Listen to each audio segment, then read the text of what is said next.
지금부터 2024 헌납 8 대통령 윤석열 탄핵 사건에 대한 선고를 시작하겠습니다. 먼저 적법 요건에 관하여 살펴보겠습니다. 이 사건 계엄 선포가 사법심사의 대상이 되는지에 관하여 보겠습니다. 고위공직자의 헌법 및 법률 위반으로부터 헌법 질서를 수호하고자 하는 탄핵 심판의 취지를 고려하면 이 사건 계엄 선포가 고도의 정치적 결단을 요하는 행위라 하더라도 그 헌법 및 법률 위반 여부를 심사할 수 있습니다. 국회 법사의 조사 없이 이 사건 탄핵 소추안을 의결한 점에 대하여 보겠습니다. 헌법은 국회의 소추 절차를 입법에 맡기고 있고 국회법은 법사위 조사 여부를 국회의 재량으로 규정하고 있습니다. 따라서 법사위의 조사가 없었다고 하여 탄핵 소추 의결이 부적법하다고 볼 수 없습니다. 이 사건 탄핵 소추안의 의결이 일사부재의 원칙에 위반되는지 여부에 대해서 보겠습니다. 국회법은 부결된 안건을 같은 회기 중에 다시 발의할 수 없도록 규정하고 있습니다. 피청구인에 대한 1차 탄핵 소추안이 제418회 정기회 회기에 투표 불성립되었지만 이 사건 탄핵 소추안은 제419회 임시회 회기 중에 발의되었으므로 일사부재의 원칙에 위반되지 않습니다. 한편 이에 대해서는 다른 회기에도 탄핵 소추안의 발의 횟수를 제한하는 입법이 필요하다는 재판관 정형식의 보충 의견이 있습니다. 이 사건 계엄이 단시간 안에 해제되었고 이로 인한 피해가 발생하지 않았으므로 보호이익이 험결되었는지 여부에 대해서 보겠습니다. 이 사건 계엄이 해제되었다고 하더라도 이 사건 계엄으로 인하여 이 사건 탄핵 사유는 이미 발생하였으므로 심판의 이익이 부정된다고 볼 수 없습니다. 소추 의결서에서 내란죄 등 형법 위반 행위로 구성하였던 것을 탄핵 심판 청구 이후에 헌법 위반 행위로 포섭하여 주장한 점에 대하여 보겠습니다. 기본적 사실관계는 동일하게 유지하면서 적용 법조문을 철회, 변경하는 것은 소추 사유의 철회, 변경에 해당하지 않으므로 특별한 절차를 거치지 않더라도 허용됩니다. 피청구인은 소추 사유에 내란죄 관련 부분이 없었다면 의결 정족수를 충족하지 못하였을 것이라고 주장하지만 이는 가정적 주장에 불과하며 객관적으로 뒷받침할 만한 근거도 없습니다. 대통령의 지위를 탈취하기 위하여 탄핵 소추권을 남용하였다는 주장에 대하여 보겠습니다.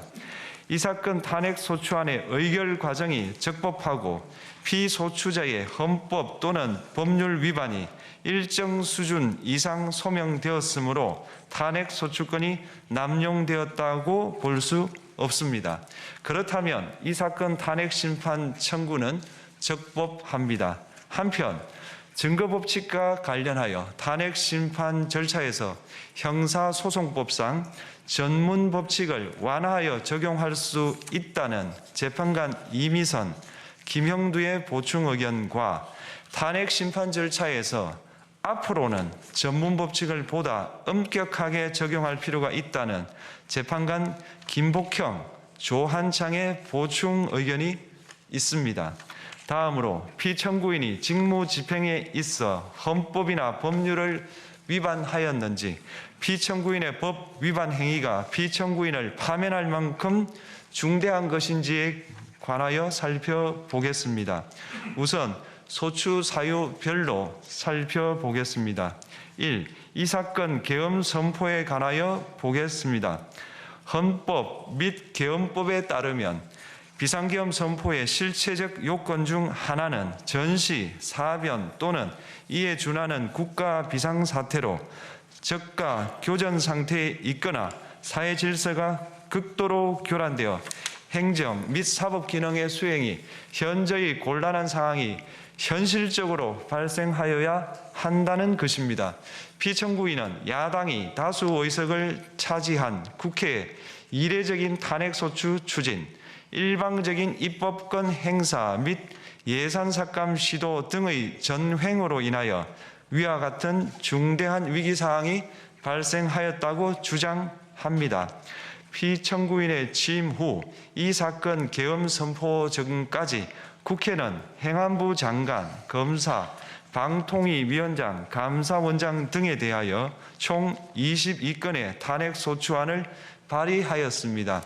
이는 국회가 탄핵소추 사유의 위헌, 위법성에 대해 숙고하지 않은 채 법 위반의 의혹에만 근거하여 탄핵심판 제도를 정부에 대한 정치적 압박 수단으로 이용하였다는 우려를 낳았습니다. 그러나 이 사건 계엄 선포 당시에는 검사 1인 및 방통위위원장에 대한 탄핵심판 절차만이 진행 중이었습니다.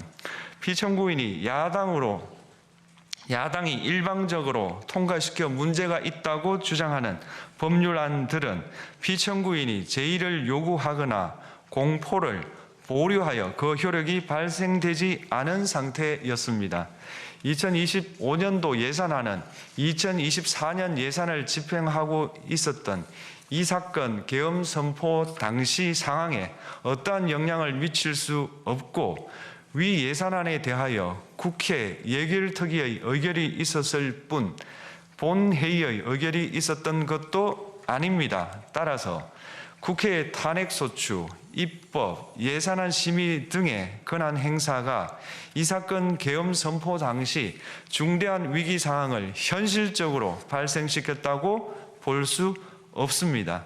국회의 권한 행사가 위법, 부당하더라도 헌법재판소의 탄핵 심판, 피청구인의 법률안 제의 요구 등 평상시 권력 행사 방법으로 대처할 수 있으므로 국가 긴급권의 행사를 정당화할 수 없습니다. 피청구인은 부정선거 의혹을 해소하기 위하여 이 사건 계엄을 선포하였다고도 주장합니다.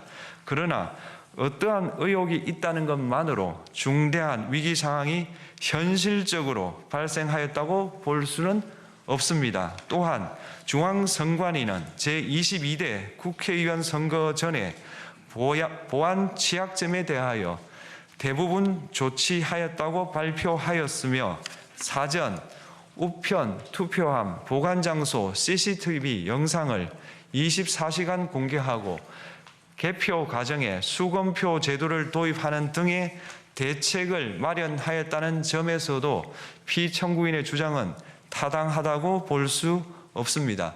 결국 피청구인이 주장하는 사정을 모두 고려하더라도 피청구인의 판단을 객관적으로 정당화할 수 있을 정도의 위기 상황이 이 사건 계엄 선포 당시 존재하였다고 볼 수 없습니다. 헌법과 계엄법은 비상계엄 선포의 실체적 요건으로 병력으로서 군사상의 필요에 응하거나 공공의 안정질서를 유지할 필요와 목적이 있을 것을 요구하고 있습니다. 그런데 피청구인이 주장하는 국회의 권한 행사로 인한 국정마비 상태나 부정선거 의혹은 정치적, 제도적, 사법적 수단을 통하여 해결하여야 할 문제이지 병력을 동원하여 해결할 수 있는 것이 아닙니다. 피청구인은 이 사건 계엄이 야당의 전횡과 국정위기 상황을 국민에게 알리기 위한 경고성 계엄 또는 호소형 계엄이라고 주장하지만 이는 계엄법이 정한 계엄 선포의 목적이 아닙니다. 또한 피청구인은 계엄 선포에 그치지 아니하고 군경을 동원하여 국회의 권한 행사를 방해하는 등의 헌법 및 법률 위반 행위로 나아갔으므로 경고성 또는 호소형 계엄이라는 피청구인의 주장을 받아들일 수 없습니다. 그렇다면 이 사건 계엄 선포는 비상계엄 선포의 실체적 요건을 위반한 것입니다. 다음으로 이 사건 계엄 선포가 절차적 요건을 준수하였는지에 관하여 보겠습니다. 계엄 선포 및 계엄 사령관 임명은 국무회의의 심의를 거쳐야 합니다. 피청구인이 이 사건 계엄을 선포하기 직전에 국무총리 및 9명의 국무위원에게 계엄 선포의 취지를 간략히 설명한 사실은 인정됩니다. 그러나 피청구인은 계엄사령관 등 이 사건 계엄의 구체적인 내용을 설명하지 않았고 다른 구성원들에게 의견을 진술할 기회를 부여하지 않은 점을 고려하면 이 사건 계엄 선포에 관한 심의가 이루어졌다고 보기도 어렵습니다. 그 외에도 피청구인은 국무총리와 관계 국무위원이 비상계엄 선포문에 부서하지 않았음에도 이 사건 계엄을 선포하였고 그 시행 일시, 시행 지역 및 계엄사령관을 공고하지 않았으며 지체 없이 국회에 통고하지도 않았으므로 헌법 및 계엄법이 정한 비상계엄 선포의 절차적 요건을 위반하였습니다. 2. 국회에 대한 군경 투입에 관하여 보겠습니다. 피청구인은 국방부 장관에게 국회에 군대를 투입할 것을 지시하였습니다. 이에 군인들은 헬기 등을 이용하여 국회 경내로 진입하였고 일부는 유리창을 깨고 본관 내부로 들어가기도 하였습니다. 피청구인은 육군 특수전 사령관 등에게 의결 정족수가 채워지지 않은 것 같으니 문을 부수고 들어가서 안에 있는 인원들을 끄집어내라 는 등의 지시를 하였습니다. 또한 피청구인은 경찰청장에게 계엄사령관을 통하여 이 사건 포고령의 내용을 알려주고 직접 6차례 전화를 하기도 하였습니다. 이에 경찰청장은 국회 출입을 전면 차단하도록 하였습니다. 이로 인하여 국회로 모이고 있던 국회의원들 중 일부는 담장을 넘어가야 했거나 아예 들어가지 못하였습니다.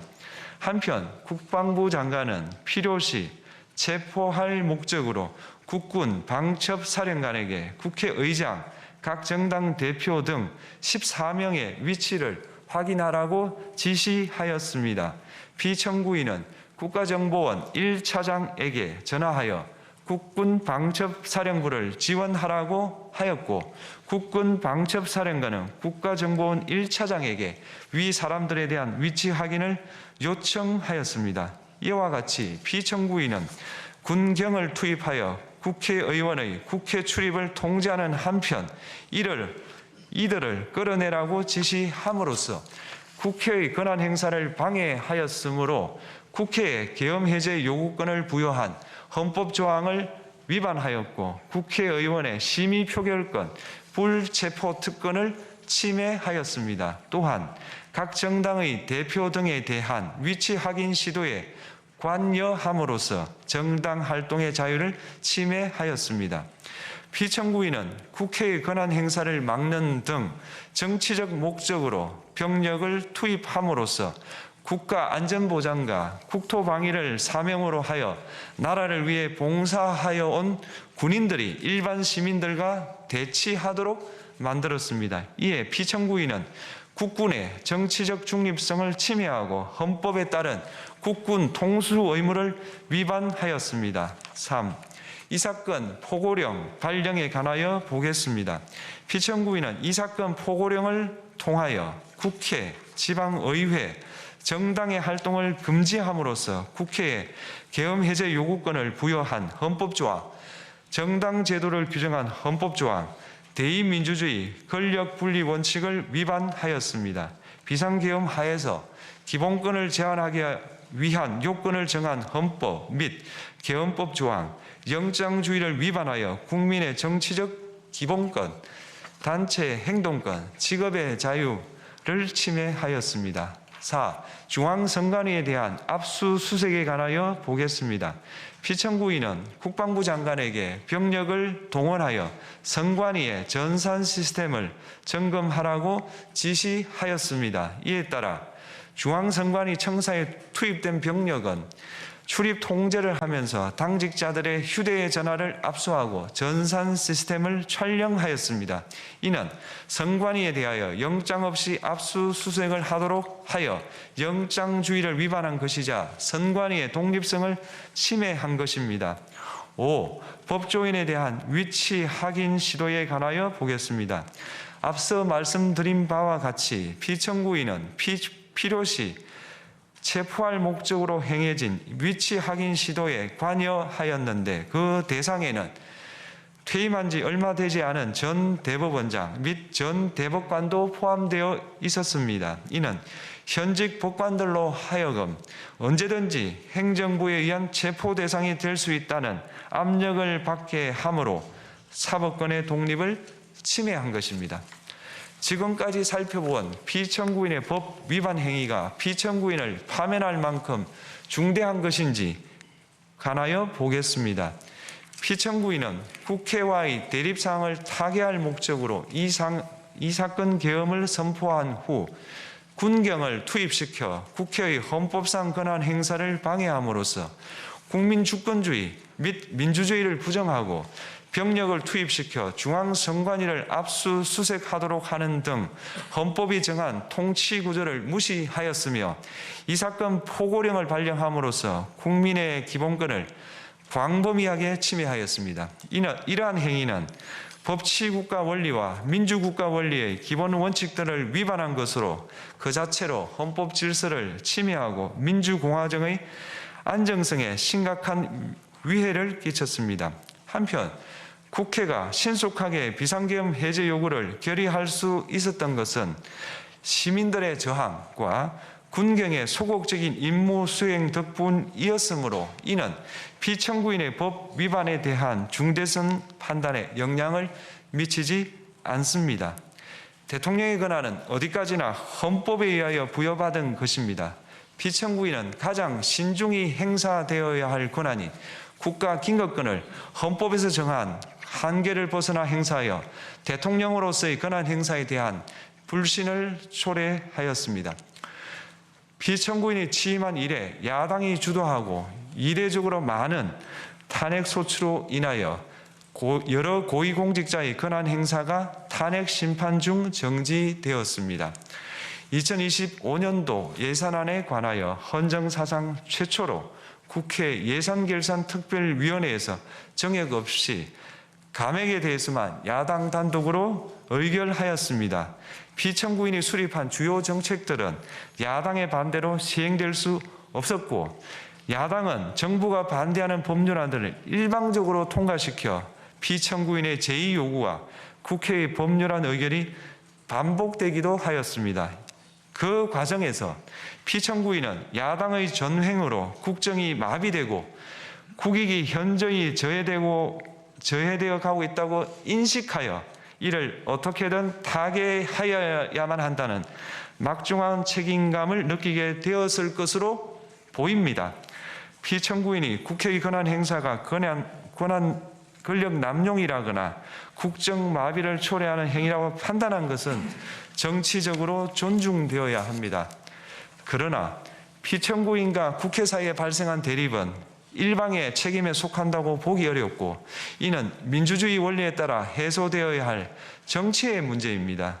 이에 관한 정치적 견해의 표명이나 공적 의사결정은 헌법상 보장되는 민주주의와 조화될 수 있는 범위에서 이루어져야 합니다. 국회는 소수 의견을 존중하고 정부와의 관계에서 관용 그리고 자제를 전제로 대화와 타협을 통하여 결론을 도출하도록 노력하였어야 합니다. 피청구인 역시 국회의 대표인 국회를 협치의 대상으로 존중하였어야 합니다. 그럼에도 불구하고 피청구인은 국회를 배제의 대상으로 삼았는데 이는 민주정치의 전제를 허무는 것으로 민주주의와 조화된다고 보기 어렵습니다. 피청구인은 국회의 권한 행사가 다수의 횡포라고 판단했다 하더라도 헌법이 예정한 자구책을 통해 견제와 균형이 실현될 수 있도록 하였어야 합니다.